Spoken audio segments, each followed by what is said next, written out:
In today's video, I'll show you how to add breadcrumb navigation in WordPress to improve your website's usability and overall experience.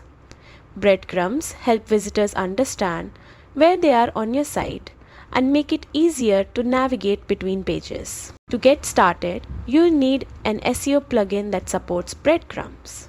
One of the easiest options is the all-in-one SEO plugin. Log into your WordPress dashboard, open the plugin section and click Add New. In the search box, type All-in-one SEO, then install and activate the plugin.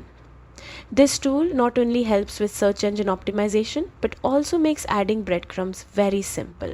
Once the plugin is active, go to the All-in-one SEO menu from your dashboard.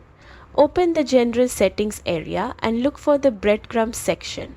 Here, enable the Breadcrumbs option to turn the feature on for your site. After enabling breadcrumbs, you can choose how to display them. You can place them using a shortcode inside a page or post, add them through a widget in a sidebar, or insert them using code if you are comfortable editing theme files. For most users, using a shortcode or widget is the quickest and safest option. You can also customize how your breadcrumbs appear. This includes changing the separator style and editing labels like home or blog so they match your site's design and structure. Once everything looks good, make sure to save your changes.